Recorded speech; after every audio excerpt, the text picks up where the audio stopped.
yashyiramo na byinshi ariko muri ubu ngubu imbaraga nabonye ahangaha intwari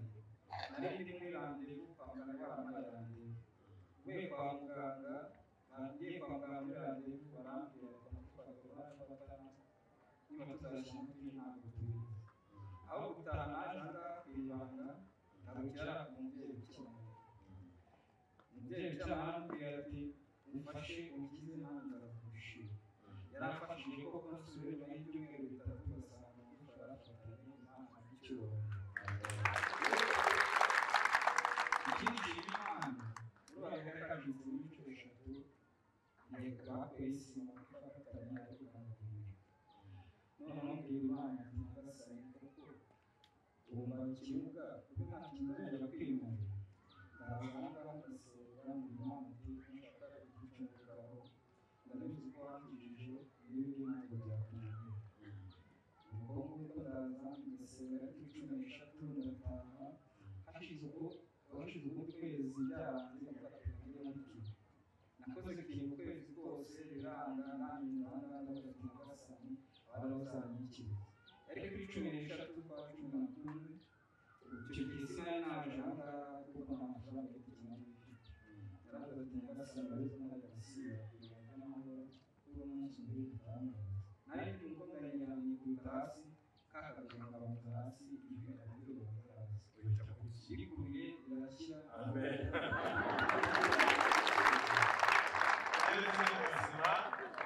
Yesu ni muzima ibihe byose Yesu yamukoreye igitangaza yashaka kumwereka ko yakize nta tujya kujya mu ibanga ry'amahoro uzikongera nifatanyije n'abari ku ibanga ry'amahoro ngize ubwo asohotse baranyereye no hasi ngo fo abanza ryafi ukuguru guhita guhina ahita akakira urakoze Yesu unyuza mu nzira zinyuranye ugukiza abantu bawe rero wanyuma twakiriye kubera amasaha uratwibwira turatuka dushaka nitwa Mukabanza Besi Kabasi ya Kumukanga nkabatuye mu mudugudu wa Bahembe ndashima Imana inzu nari ndimo ndabuginagira ndashima Imana hano ku ibanga ry'amahoro aho natangiriye kuza hano ku ibanga ry'amahoro niho nabonye rwarugi natingisha muri ntaraza hano imvura yose abana nagiraryamaga kubera Yesu ngamuhamagara ese Yesu kubona ahantu abana mbaraza ngewe ndi wazamkabarira nanjye ngamera nk'abandi babyeyi abana banjye nabo bakajya batarirwa n'imibu ukampurugi koko Yesu yarabinkoreye Imana ihabwa icyubahiro mufashe mu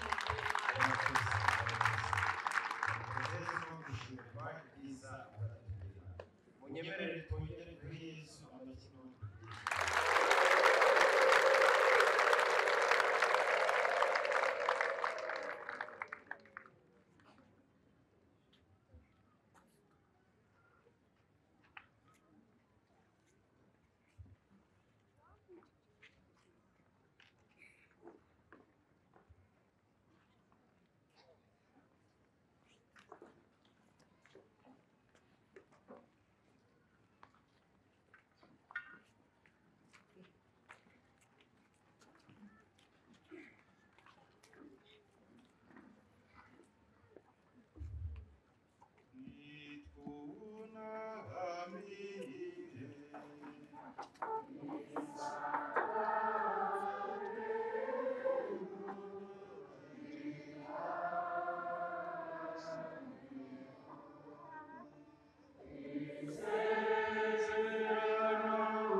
Nihasingizwe, nihashimwe, nihongezweho, nihashimwe wayobokwe,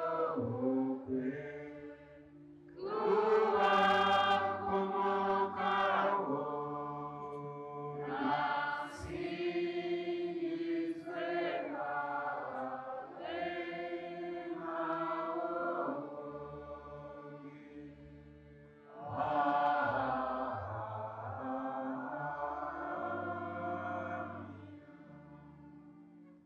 Urwaye umugati wo mu ijuru,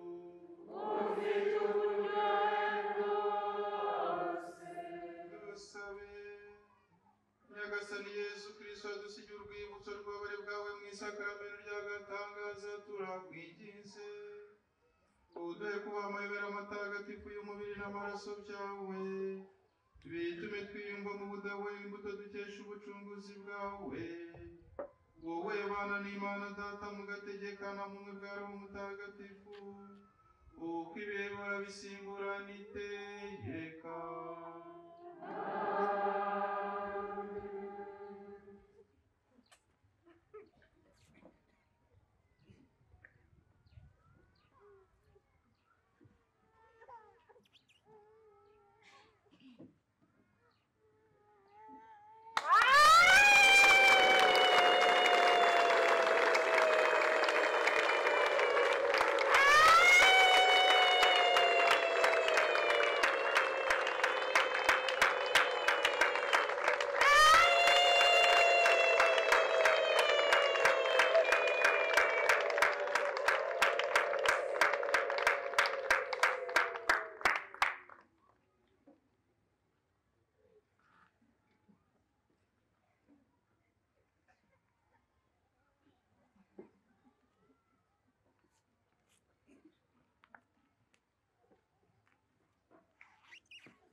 Nihasingizwe Imana, nihasingizwe izina ryawe ritagatifu, nihasingizwe Yesu Kristo Imana rwose n'umuntu rwose, nihasingizwe izina rya Yesu, nihasingizwe umutima we mutagatifu, nihasingizwe amaraso ye matagatifu rwose, nihasingizwe Yesu Kristo mu isakaramentu ritagatifu ry'Ukaristiya, nihasingizwe Roho Mutagatifu umuhoza, nihasingizwe umubyeyi w'icyubahiro w'Imana Bikira Mariya mutagatifu, nihasingizwe ubutasama mu icyaha bwe butagatifu, nihasingizwe ijyanwa ryo mu ijuru ryamwimakaje, nihasingizwe izina rya Mariya umubikira n'umubyeyi